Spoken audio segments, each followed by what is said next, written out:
lesson, we're going to look at the fundamental theorem of calculus part 1. These problems are going to ask you to take a derivative. So again, we have g of x is equal to, and I'm going to call this the area function because it's representing the area under the curve of f from a to some value x. And then we're taking the derivative of g, and the derivative of g of x is equal to just this function where x has been plugged in, so it's f of x instead of f of t. It's kind of like you're taking the derivative of an integral. Those two operations are kind of undoing each other, and then you're just left with the function. Okay, the example says find the derivative of the following. So for part A, we have g of x is equal to the integral from 1 to x of the quantity 2 plus t to the 4th, all to the 5th power dt. So again, your g is an area function. It's the area under this curve. We're taking the derivative of this integral. So the main thing you want to look at is you want to look at your limits. You want to ask yourself, is the constant on the bottom is the variable on top? To take the derivative of g, you're taking the derivative of the integral, and those two operations, you can think of it as they cancel each other out, and you're just left with the function. But you take this x and you plug it in for t.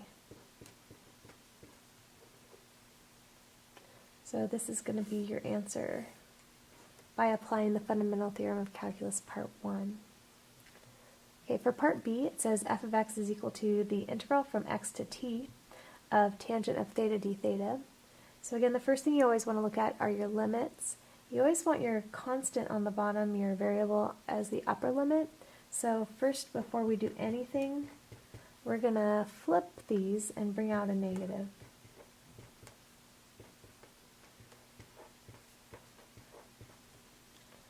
So we've rewritten f as negative the integral from 10 to x tangent of theta d theta, and we need to take the derivative of this. So the derivative of this integral, those two operations cancel each other out, drop down that negative, and all that's left is the function where this has been plugged in. So your answer is just negative tangent of x. For part C, we have g of x equals the integral from 3 to x squared of the square root of t plus 1 dt. We're going to take the derivative. These are in the right order. You have your constant as the lower limit. You have your variable as the upper limit. So when we do this, the derivative of the integral, again, those operations cancel each other out, and you're just left with the function. So we're taking this upper limit and replacing the t with it. So you're going to plug in the x squared where the t was. But because we're taking the derivative, and the derivative is with respect to x, and in calculus, anytime you take the derivative of something where you don't have just plain x, you would need to chain rule. We're going to do that exact same thing. So we took the derivative of the integral, so you take this x squared and you plug it in where the t was. So we've done that. But then you're going to chain rule because this isn't just plain x. So the derivative of this x squared would be 2x. And this is the chain rule part of the problem. So right here we applied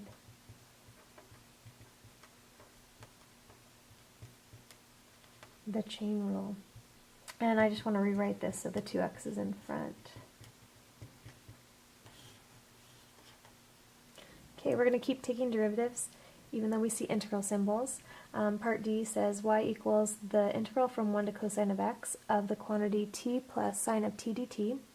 So to find y prime, you're going to take this upper limit, which is going to be put in place of anywhere you see t. So anywhere you see a t, that's where you're going to replace the t's with the upper limit.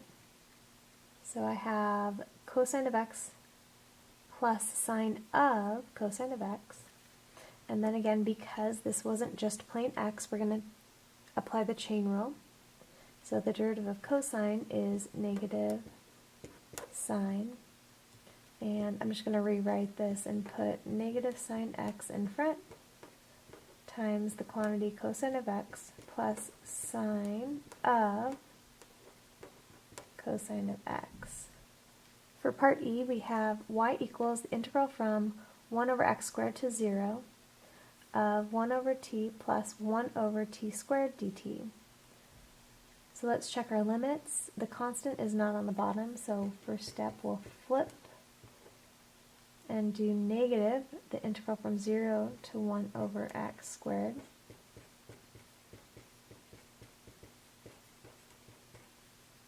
So now we're in the right order, so we're going to go y prime is negative, and we'll take that upper limit and replace both t's with it. So we applied the fundamental theorem of calculus part 1, and then we need a chain rule, so we need to take the derivative of this. So 1 over x squared is the same as x to the negative 2. So to take the derivative, you're going to get negative 2x subtract 1 to the negative 3, and then we just need to clean this up.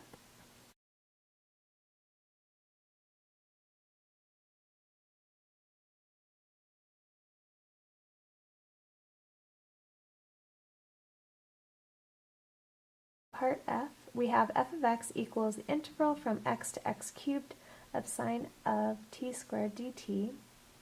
And if you'll notice, there's no constant to put on the bottom. So I want to think of this as if you have x on a number line and you have x cubed on a number line, you know that there's going to be some constant c in between. So we're going to break this integral up.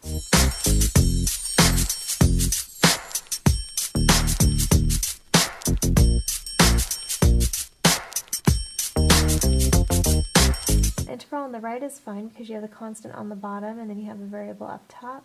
So we need to make that the same over here. So we'll just bring a negative and flip the limits, and then we should be ready to apply the fundamental theorem of calculus.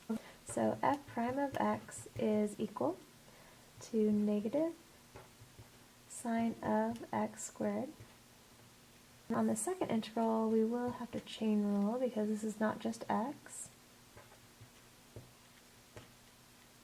So we'll plug x cubed in for t, and then the chain rule, x cubed would be, the derivative would be 3x squared.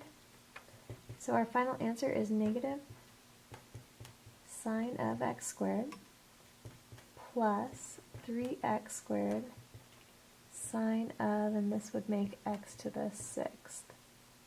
So there's our final answer.